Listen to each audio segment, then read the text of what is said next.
राष्ट्र निर्माते डॉक्टर बाबासाहेब आंबेडकर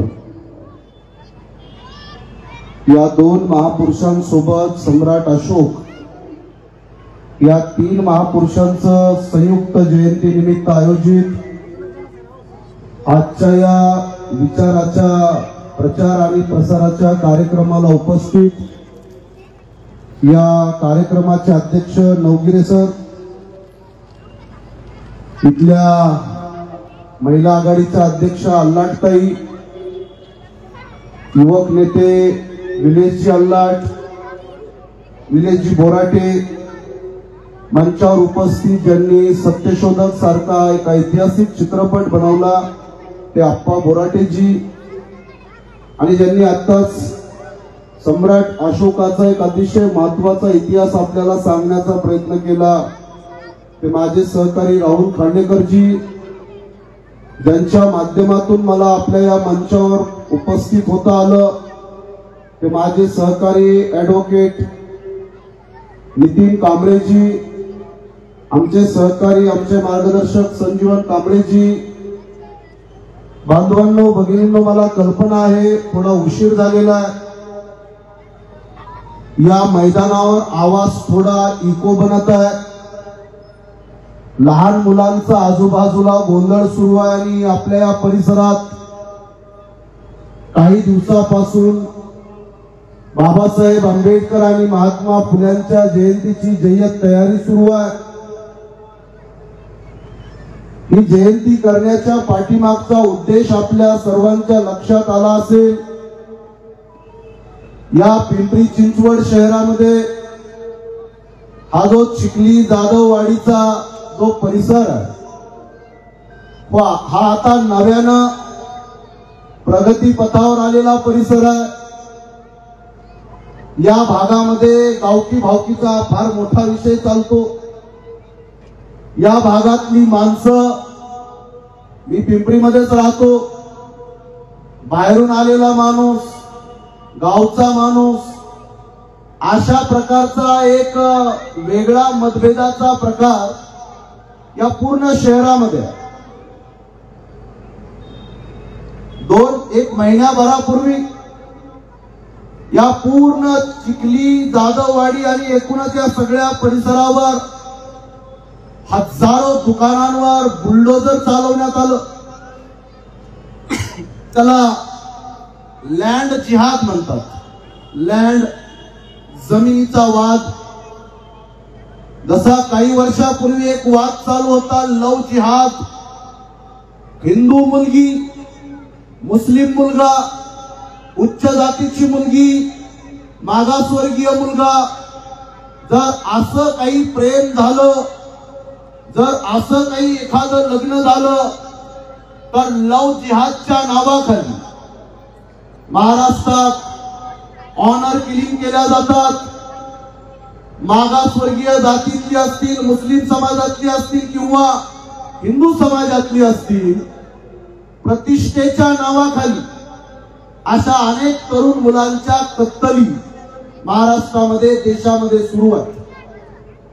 मी आपल्या सर्वांना सुरुवातीलाच विनंती करणं गरजेचं आहे की तुमच्या हातात मोबाईल असतील, तुमच्या घरामध्ये टीव्ही चॅनल असतील, पण त्या टीव्ही चॅनलवर सुद्धा कल्चरल ब्राह्मणिझमचा ताबा झालेला. कोणताही चॅनल उघडा, कोणताही आपण टीव्हीचं चॅनल पाहिल्यानंतर, टीव्ही जरी तुमच्या पैशाने विकत आणला असेल तरी त्या टीव्ही चॅनल्सवर कोणत्या ऍडव्हर्टाईज दाखवायच्या, कोणत्या बातम्या दाखवायच्या आणि कोणता चित्रपट, कोणती मालिका दाखवायची हे तुमच्या हातात नाही.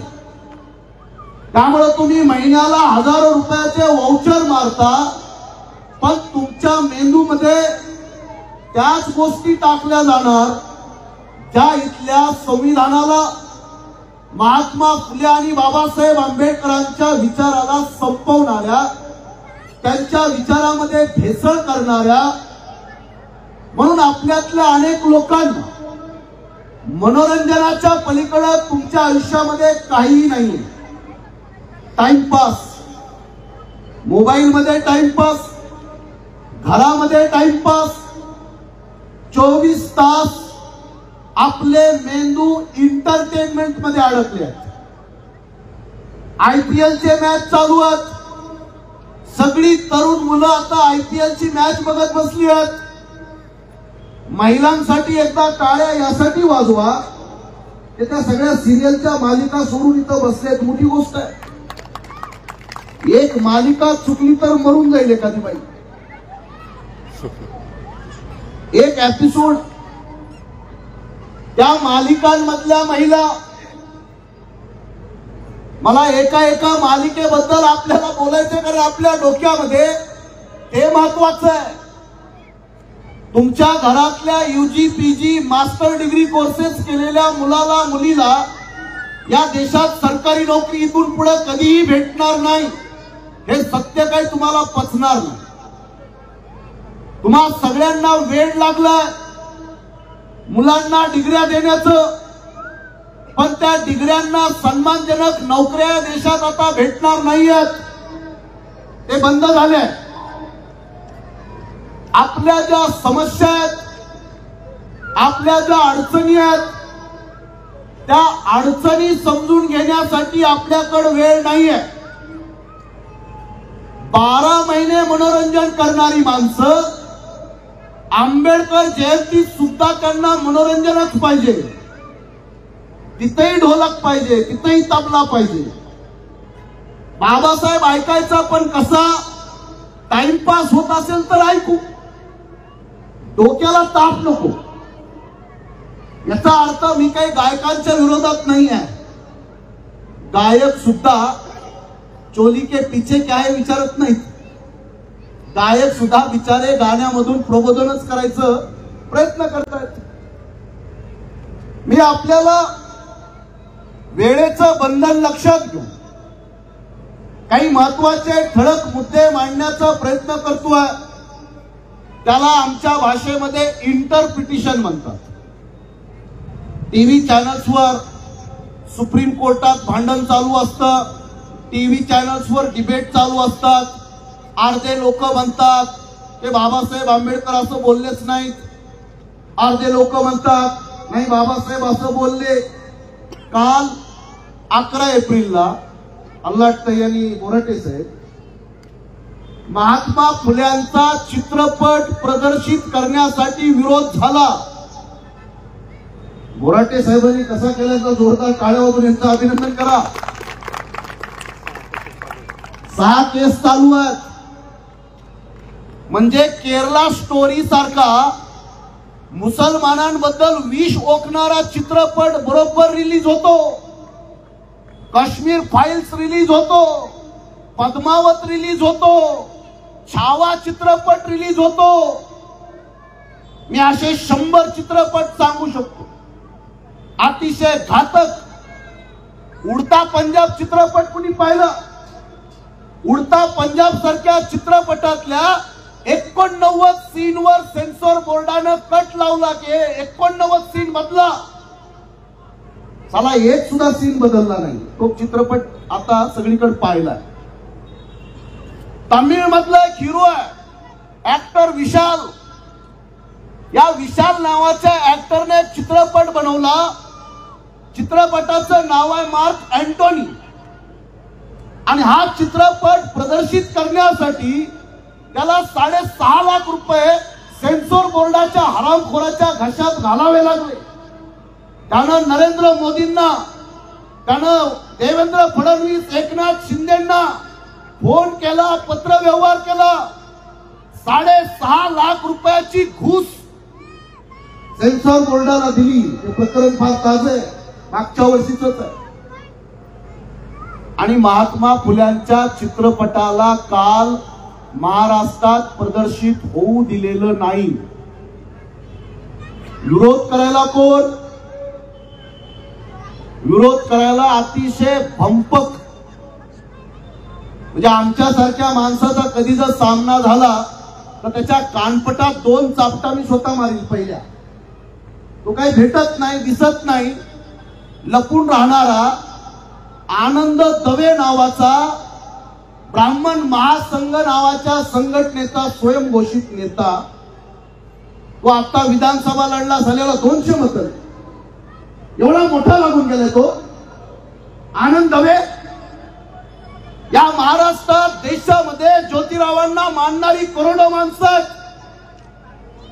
काल आपल्या चित्रपटाला महाराष्ट्रात प्रदर्शित होऊ दिलेलं नाही.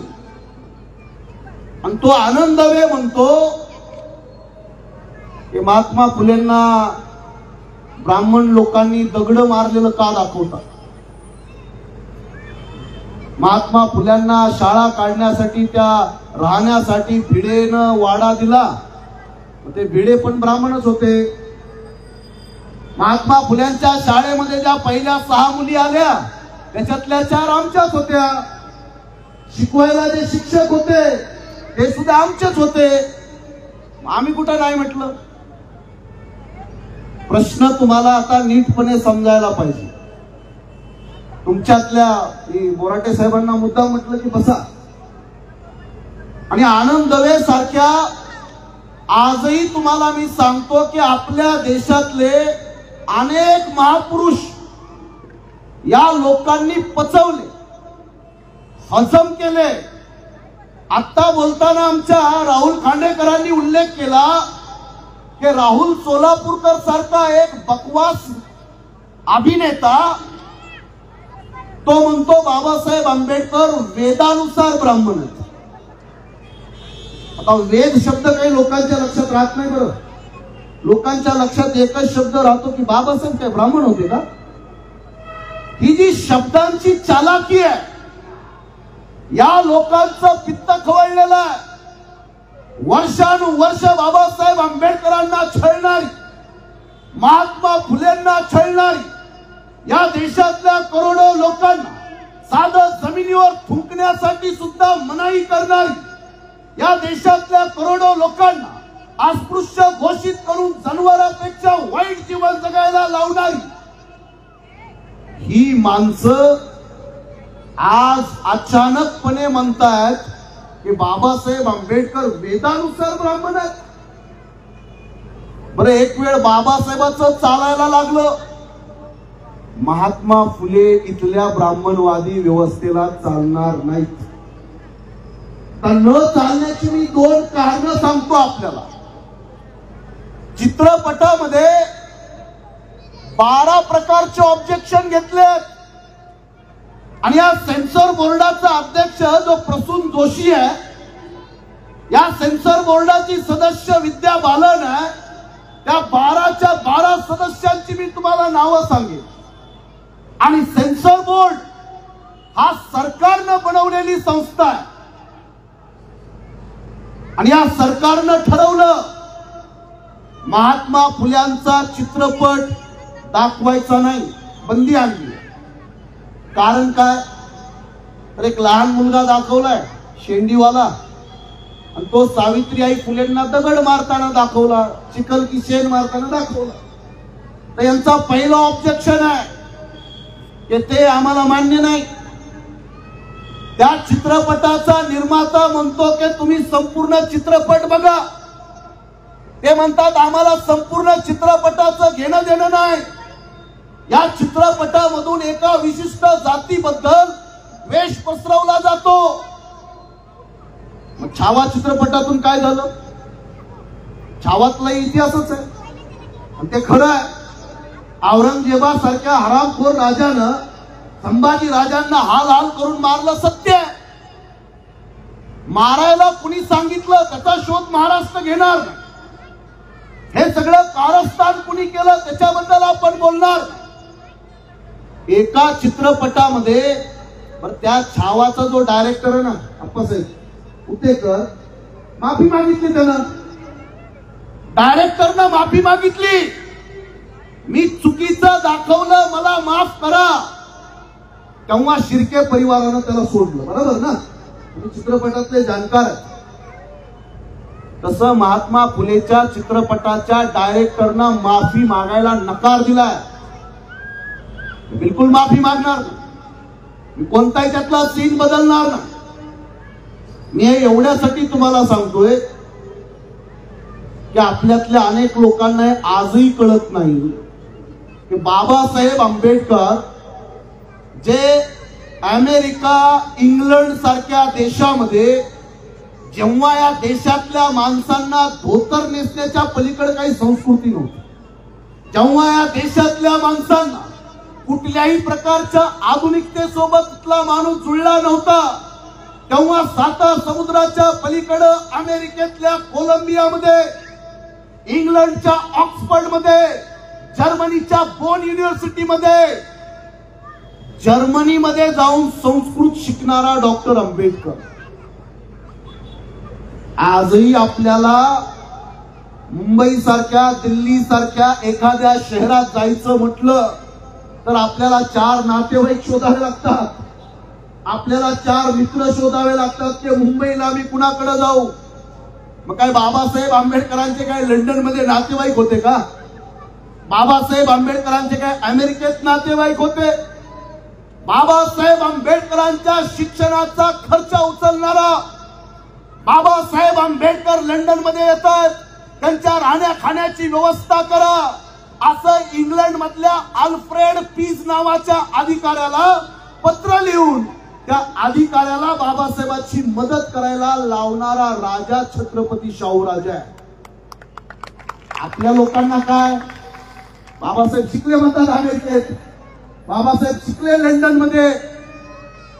मी हे एवढ्यासाठी सांगितलं की जेव्हा कोलंबिया विद्यापीठानं जगातल्या 100 महान लोकांची यादी बनवली, त्या यादीमध्ये बाबासाहेब आंबेडकरांचा त्यांनी प्रथम क्रमांकावर नाव अधोरेखित केलं. ते बाबासाहेब महात्मा फुल्यांना आपलं गुरु मानतात म्हणजे काहीतरी खास असणार ना. ज्या माणसाला सगळं जग ज्या बाबासाहेबांच्या बुद्धिमत्तेला सलाम करतं, ते बाबासाहेब आंबेडकर जर महात्मा फुल्यांना आपलं गुरु घोषित करतात तर आपल्या लोकांना त्याचं अजून भान नाही. महात्मा फुल्यांनी, मी काही महत्वाची माणसं बसली आहेत, चित्रपट बनवणारी माणसं आहेत म्हणून सांगतो, या आनंद दवे सारख्या ब्राह्मणवादी लोकांना सांगायचं इतके नालायक आहेत. तुमच्यात हिंमत असेल तर मी फेसबुक लाईव्ह बोलतो, तुमच्यात हिंमत असेल तर माझ्यावर डिफेमेशनच्या केस करा. साल्यांनो, तुम्हाला कोर्टामध्ये सुद्धा नागडं करायला आम्ही मागं पुढं पाहणार नाही. तुमचे हे खोटे धंदे आता बंद केल्याशिवाय पर्याय नाही. किती खोटं बोलणार, आणि हे खोटं यासाठी बोलतात की आपल्या लोकांच्या डोक्यामध्ये जातीचं, धर्माचं विष पेरायचं तुम्ही, जातीच्या नावाखाली इथल्या करोडो लोकांना उद्ध्वस्त करणारे तुम्ही, माणसाच्या गळ्यामध्ये मडके बांधून पाठीमागं झाडू बांधणारे तुम्ही. आणि आज ते आपल्याला काय सांगतात, तुमच्यातल्या कदाचित काही लोकांना माहित नसेल, महात्मा फुल्यांनी मृत्यूच्या पूर्वी त्यांचं स्वतःचं मृत्यूपत्र लिहिलं. 10 जुलै 1887 बोराटे साहेब, महात्मा फुल्यांचं मृत्यूपत्र. त्या आनंद दवेला आम्हाला सांगावं लागेल की तुझ्या हिशोबानं महात्मा फुले नाही मानला जाणार, माझ्या हिशोबानं महात्मा फुले नाही मानला जाणार. महात्मा फुल्यांनी मृत्यूपत्र लिहिलं. त्या मृत्यूपत्रामध्ये त्यांचे मी 2 महत्वाचे उल्लेख सांगतो. पहिला उल्लेख, त्यांनी ब्राह्मणाची एक काशीबाई नावाच्या महिलेचा मुलगा दत्तक घेतला आणि त्या दत्तक मुलाचं नाव ठेवलं यशवंत.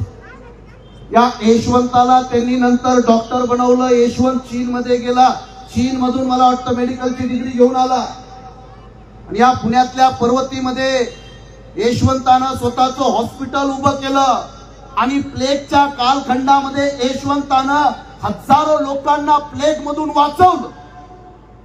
त्या यशवंताच्या नावावर आपली सगळी प्रॉपर्टी महात्मा फुलेंनी केली. पण ती प्रॉपर्टी नावावर करताना महात्मा फुलेंनी मृत्यूपत्रात लिहिलं की माझा दत्तक मुलगा यशवंत हा जर ब्राह्मणवाद्यांसोबत लढणार नसेल हा जर आर्य भटांच्या कारस्थानाला बळी पडला, यानं सत्यशोधक आणि माझ्या विचारासोबत जर प्रताडणा केली, तर यशवंतला माझ्या संपत्तीतून बेदखल करा. बोराटे साहेब, यशवंतला माझ्या सगळ्या संपत्तीतून बेदखल करा. आणि माझी विनंती आहे, माझ्या मृत्यूनंतर माझ्या शवावर, माझ्या प्रेतावर आर्य भट या लोकांची सावली सुद्धा पडू देऊ नका. हे महात्मा फुल्यांचं मृत्यूपत्र आहे. राजी खुशीने, अक्कल हुशारीने, पूर्ण विचार करून मी हे लिहितो. शेवटची लाईन. आता मला तुम्हाला एवढंच सांगायचंय, जर महात्मा ज्योतिराव फुले माझ्या प्रेतावर सुद्धा यांची सावली पडू देऊ नका असं लिहितात, काय त्रास झाला असेल त्या माणसाला? या दवेला माहिती आहे का? आमच्यातलेही बसलेले लोक आपलं बसतात तुंतुन वाजून. अरे ज्योतिराव फुल्यांचं घोषित आणि लिखित मृत्यूपत्र आहे. दुसरं पत्र लिहिलं त्यांनी परशुराम नावाच्या आपल्या देशातल्या देवाच्या संदर्भात. 6 महिन्याच्या आत त्यांना हजर करा म्हणून एक पत्र लिहिलं. मी जास्त खोलात जाणार नाही. महात्मा ज्योतिराव फुले आपल्याला झेपणार नाही. मला आश्चर्य वाटतं, अल्लाट साहेब, बोराटे ताई, आज 2025 मध्ये सगळ्या प्रकारचे कायदे असताना, सुविधा असताना, प्रत्येकाच्या हातात 10-10, 20-20, 50 हजाराचे अँड्रॉइड मोबाईल असताना, प्रत्येकाच्या दरवाजासमोर 2 चाकी 4 चाकी गाडी उभी असताना आपली हिंमत नाही हो. आपली हिंमत आहे का? 200 वर्षापूर्वी या पुण्यातल्या पेशव्यांच्या ब्राह्मणवादाच्या गडात त्यांना आव्हान करून त्यांना मातीत गाडणं हे इतकं सोपं नव्हतं. आणि मी आपल्या मंचावरून सांगतो की महात्मा फुले फक्त समाज सुधारकच नव्हते, पुणे महानगरपालिकेचे ते नगरसेवक सुद्धा होते. आयुक्त पण झाले. 6 वर्ष आयुक्त, नगरसेवक म्हणून कारभार पाहिला. आता हा काल परवाचा वाद असल्यामुळे मी तुम्हाला सांगितलं, आपल्या सर्वांना जयंत्या होत राहते. आपलं काय हे सगळं 12 महिने चालू आहे. माणसांच्या मेंदूमध्ये काय, माणसांच्या विचारामध्ये काय, ज्यांनी आपल्याला माणूस बनवलं त्यांच्याबद्दल आपली आत्मीयता काय. मी धन्यवाद देतो आपल्या सगळ्या कमिटीच्या लोकांच्या. एकदा जोरदार टाळ्या वाजवून त्यांचं अभिनंदन करा की त्यांनी मनोरंजनासोबत आपल्या सगळ्यांना काहीतरी सांगण्याचा प्रयत्न करतायत. महाराष्ट्रातली परिस्थिती वाईट, बिकट दिसतं तसं नाहीये. येणाऱ्या काळात, मी आता एवढं ठाम बोलतोय, ऑक्टोबर महिन्यानंतर, माझे वाक्य लक्षात ठेवा, ऑक्टोबर महिन्यानंतर मला भाषण करायची सुद्धा बंदी असणार. हा आपला शेवटचे 5 महिने. मी फार जबाबदारीनं बोलतोय. महाराष्ट्रात इथून पुढे सरकारला विरोध करणारे, शोषणाला विरोध करणारे, या शोषणांच्या विरोधात संताप व्यक्त करणाऱ्या प्रत्येक माणसाला, फक्त बोलणाऱ्या नाही, ऐकणाऱ्या सुद्धा माणसाला 7 वर्ष जेलमध्ये डांबणारा कायदा ऑक्टोबर मध्ये लागू होतोय महाराष्ट्रात. झालेला आहे ड्राफ्ट तयार. ऑक्टोबर महिन्यात महाराष्ट्रात नवीन कायदा येतोय. त्या कायद्यानुसार विरोध करायला बंदी, भाषण करायला बंदी, इथं रस्ता रोको करायला बंदी. आम्ही गोळ्या तर चालू शकणार नाही, पण कमीत कमी अन्याय करणारे, भ्रष्टाचार करणारे या देशातले रानबोके यांना कमीत कमी आम्ही ज्या शिव्या घालत होतो त्या शिव्या घालण्यावर सुद्धा आता बंदी आहे. ही प्रक्रिया सुरू झालेली. तुम्हाला या गोष्टी कदाचित नंतर लक्षात येतील. मी आपल्या सर्वांना विनंती करतोय, बाबासाहेब आंबेडकरांच्या जयंतीनिमित्त या भागातला जो काही विचारी आहे आणि या ठिकाणी माझे सगळे सहकारी आहेत त्या सगळ्यांना माहिती आहे. मी आपल्याला जाहीरपणे सांगतोय, या युद्धामध्ये आमच्या सोबत उभं राहा. आपल्या सगळ्या बसलेल्या लोकांना माझं वचन की तुमच्या भागातल्या कुठल्याही जात आणि धर्माच्या ठेकेदाराने या परिवर्तनाच्या लढ्यात लढणाऱ्या माणसाला जर कुणी दादागिरीच्या माध्यमातून दाबण्याचा प्रयत्न केला तर त्याला जशाला तसं उत्तर देणारी ताकद आमच्या सोबत आहे, याची बिलकुल काळजी करू नका. पण या जयंतीच्या निमित्तानं आपल्या सगळ्यांना या दोन महत्वाच्या बाबी सांगणं गरजेचं आहे.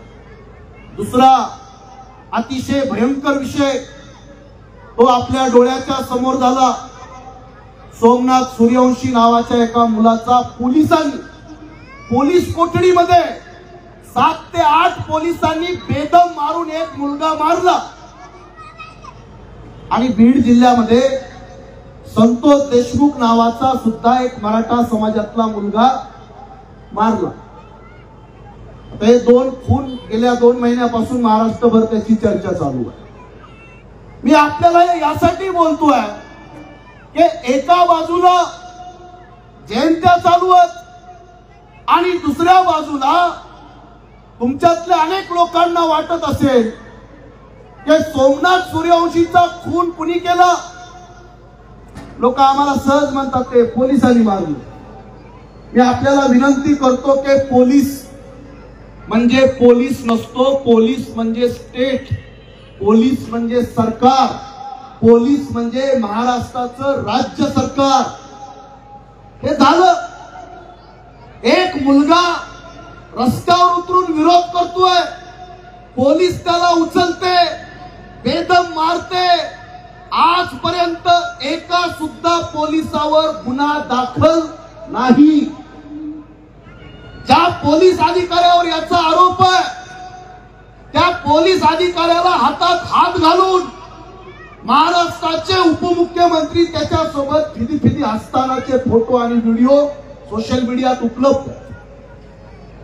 माता भगिनींनो, बांधवांनो, मला आपल्याला हे विदारक सत्य सांगणं गरजेचं आहे. कदाचित आपल्यातल्या अनेक लोकांना मी इतिहासातल्या घटना सांगितल्या तर त्या फारशा आपल्या लक्षात येतील न येतील मला माहित. पण आज बाबासाहेबांच्या जयंतीनिमित्त मी आपल्याला एवढीच विनंती करतो की भले आमदार नसतील, खासदार नसतील, तुम्हाला असंही वाटू शकतं की आम्ही लढायचं कसं. या लोकशाहीमध्ये पब्लिकला एक विशेषता, बाबासाहेब आंबेडकर आयुष्यात खासदार झाले नाहीत. ते 2दा खासदारकीला उभे राहिले, 2दाही पडले. पाडलं. पाडणारे कोण काय त्याच्या मी खोलात जात नाही. त्यांच्याही सगळ्यांच्या आमच्याकडे कट्टे चिठ्ठ्या आहेत. तरी सुद्धा लोकसभा लढायला उभे राहतात आणि त्यांना पाडलं जातं.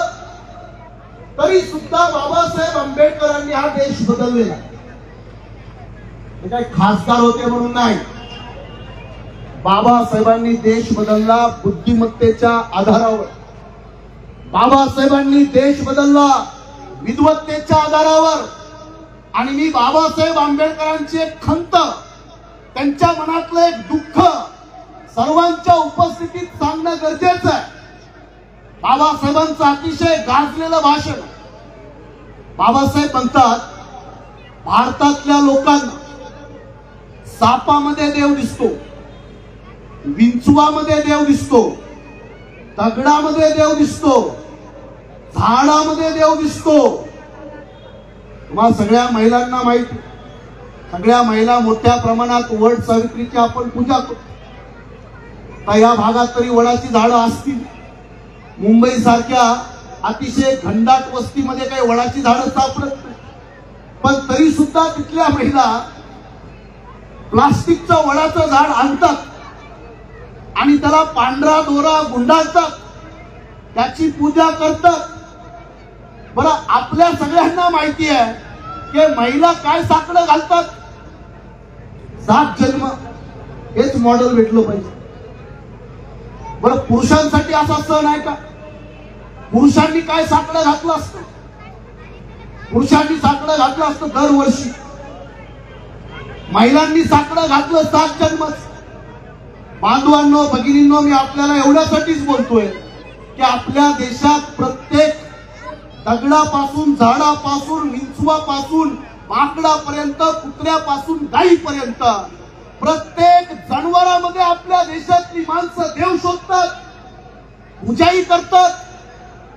बाबासाहेब आंबेडकर एवढाच म्हणतात, मग तुम्हाला माझ्यामध्ये, डॉक्टर आंबेडकरांमध्ये एक चांगला माणूस का दिसत नाही?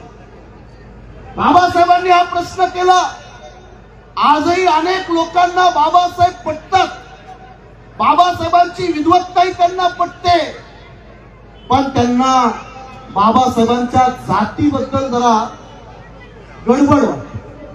माणूस चांगला, पण ज्या जातीमध्ये जन्माला आला, जातीमुळे बाबासाहेब आंबेडकरांच्या इशाऱ्याकडे लक्ष दिलं नाही. आज आपल्या देशातल्या सरकारला वक्फ बिल आणायचं लावून वेळ आली. मुसलमानांच्या जमिनी ताब्यात घेण्याचा कायदा बनवायची वेळ आली. 9,40,000 एकर जमीन जी वक्फला भेटलेली आहे, ती आता सरकारनं कायदा बनवून कलेक्टरच्या माध्यमातून ताब्यात घेण्याची वेळ का आली? स्वतः बाबासाहेब आंबेडकरांनी या देशातल्या सगळ्या जमिनीचं राष्ट्रीयकरण करा ही भूमिका बाबासाहेबांची. बंद करा म्हटले बाबासाहेब.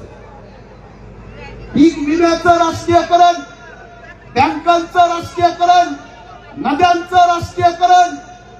या देशातल्या लोकांनी बाबासाहेबांचं ऐकलं नसल्यामुळे आज 9,40,000 एकर जमीन जी मुस्लिम लोकांच्या वक्फला दान दिलेली आहे, मी फार जबाबदारीनं बोलतोय. स्वतः शिवाजी महाराजांनी याकूब बाबा नावाच्या दर्ग्याला 653 एकर जमीन दान दिली. शिवाजी महाराजांनी काय करणार आता? देत होते शिवाजी महाराज. शिवाजी महाराजांचे वडील शहाजीराजे भोसले आणि शिवाजी महाराजांचे जे चुलते, महाराष्ट्रात शिवाजी महाराजांच्या चुलत्याच्या नावावर कुणीही चर्चा करत नाही, कारण गडबड होते. गडबड होते का? कारण शिवाजी महाराजांच्या चुलत्याचं नाव होतं शरीफ. शरीफ पटतं का? नाही पटणार. जर शिवाजी महाराजांच्या चुलत्याचं नाव शरीफ होतं तर मी ठामपणे सांगू शकतो की शरीफ हे मराठी लोकांमध्ये नाव नाही. शहा हेही मराठी लोकांमध्ये नाव नाही. जर शिवाजी महाराजांच्या चुलत्याचं नाव शरीफची होतं तर हा पुरावा आहे. शिवाजी महाराजांचे आजोबा मालोजीराव भोसले हे शाह शरीफ नावाच्या दर्ग्यावर आपली भक्ती ठेवत होते. शाह शरीफ दर्ग्याची ते मनोभावे त्या दर्ग्याला ते मानत होते. त्यांना 2 मुलं झाली. दोन्ही मुलांची नावं त्यांनी त्या दर्ग्याच्या नावावर ठेवली. कोण विरोध करणार आहे? बोराटे साहेब, कोण विरोध करणार? करा विरोध. मी तुम्हाला खूप जास्त खोलात जाणार, पण महात्मा फुलेंचं एक अतिशय महत्वाचं कार्य सांगून थांबतो. हे जे आता आलं छावा चित्रपट आला, आपल्या सगळ्यांच्या ते डोक्यात गेलं, कारण की आपल्या डोळ्यापुढे उभं राहिलं. कारण पुस्तक वाचून ज्याला काहीतरी आहे त्याला कळतं. आणि पुस्तक वाचल्याशिवाय, बखर वाचल्याशिवाय, साहित्य, हिस्ट्री आणि आर्कोलॉजीचे सर्वे वाचल्याशिवाय आम्ही कोणत्याही फडतूस माणसावर विश्वास ठेवत आम्ही नाही ठेवत. पण सामान्य माणसाला चित्रपट दिसला, मालिका दिसली, टीव्ही चॅनलवर, न्यूज चॅनलवर एखादी बातमी दिसली की सामान्य माणूस त्याला बळी पडतो आणि त्याला ते खरं वाटतं. मी आपल्याला विनंती करतोय, शिवाजी महाराजांना झेंडूच्या फुलामध्ये विष दिलंय. मी नाही सांगत आहे, इतिहासातले सगळे दाखले आहेत, पुरावे. झेंडूच्या फुलामधून विष देऊन शिवाजी महाराजांचा खून झाला. तुमच्यातल्या किती लोकांनी छावा चित्रपट पाहिला? हातवरी करा. करा तसं काहीतरी काम आहे, त्याची MPSC ची परीक्षा घ्यायची आपल्याला. पाहिला ना त्या चित्रपटामध्ये संभाजी महाराजांनी 4-5 चांडाळ चौकडीला हत्तीच्या पायाखाली दिलं. कुणाला दिलं? का दिलं? प्रश्न पडतो की नाही? जर संभाजी राजन 4-5 लोकांना हत्तीच्या पायाखाली दिलं तर ते कोण होते? का हत्तीच्या पायाखाली दिलं? चित्रपटवाला तो सांगणार नाही. गद्दार कोण? अर्धे इतिहासकार म्हणतात मराठे गद्दार होते, मराठ्यांनीच गद्दारी केली. अर्धे इतिहासकार म्हणतात ब्राह्मणांनी केली, सर कारकुनानं केली. आता सर कारकुनाचा जेव्हा आम्ही शोध घेतला, त्याचं नाव सापडलं रामचंद्र अमात्य. रामचंद्र अमात्य.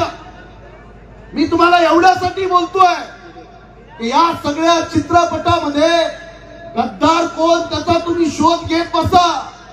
पण शिवाजी महाराजांचा मुलगा संभाजी महाराज, संभाजी महाराजांसाठी आपल्या जीवाची बाजी लावणारा, त्यांच्यासाठी मरणारा रायप्पा महार नावाचा त्यांचा महत्वाचा सरदार होता. त्या रायप्पा बद्दल, त्याच्याबद्दल मात्र चित्रपटात काही फारसं दाखवलं. आपण आज बाबासाहेबांच्या जयंतीनिमित्त या गोष्टी जरा गांभीर्याने घेऊया. बाबासाहेबांचा अनुयायी हा जरा चिकित्सक असला पाहिजे.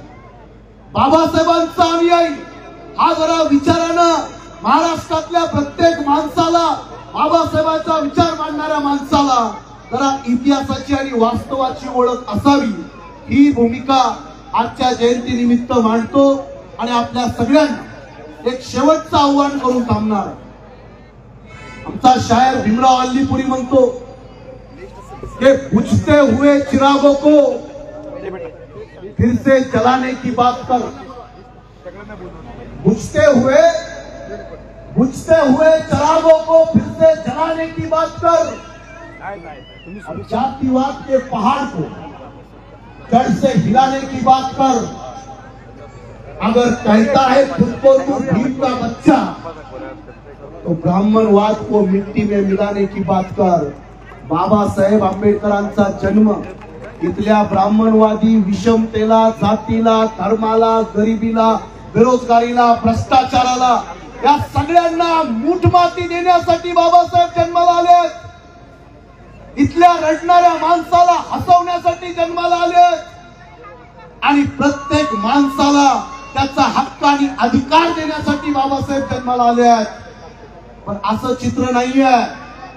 करोड लोक, तुम्हाला कदाचित माहिती नसेल, आपल्या देशात कायदा आहे फूड सिक्युरिटी ऍक्ट, अन्न सुरक्षा कायदा. 76% भारतातल्या लोकांना भाकर खायला भेटत नाही. सरकारचे आकडे आहेत. 76% भारतीयांना भाकर मिळत नाही. त्याला अन्नाच्या सुरक्षेची गरज आहे. त्याच्यामुळे कायदा बनला. म्हणून आपल्या सगळ्यांना माझी विनंती आहे, शहरामध्ये आपण राहतो त्यामुळे कदाचित खेड्यापाड्यातल्या भयानक गरिबी आणि बेरोजगारीचे चटके, भयानक दारिद्र्याला जी सामना करणारी माणसं आहेत त्यांची आपल्याला कल्पना नसते.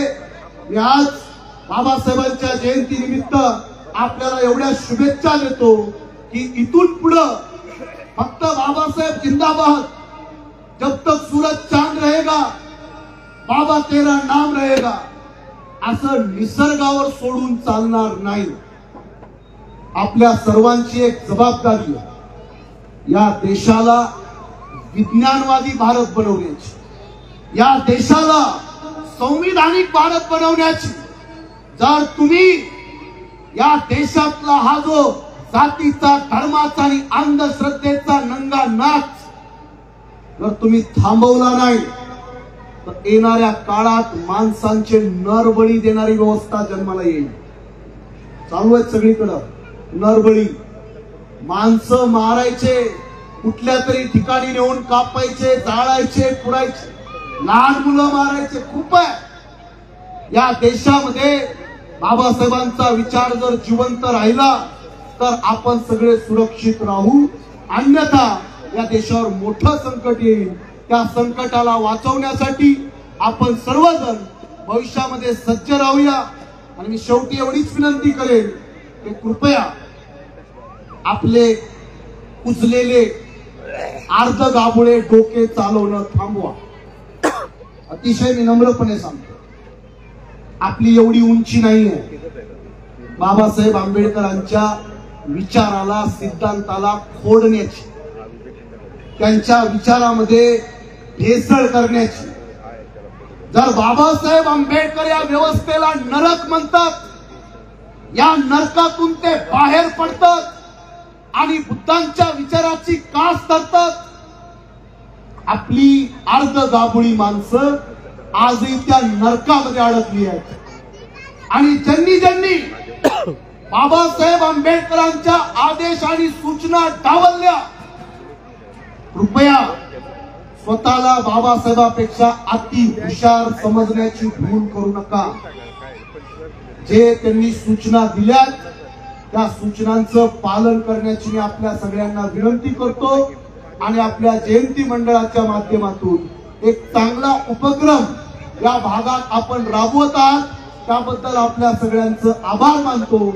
आणि भविष्यामध्ये आम्ही जे काही समाज परिवर्तनाचं काम करत असतो, या कामामध्ये ज्या वेळेला आम्हाला गरज वाटेल आपण सगळ्यांनी त्याच्यात सहभाग नोंदवा, एवढी आपल्या सगळ्यांना विनंती करतो आणि थांबतो. जय भीम, जय संविधान.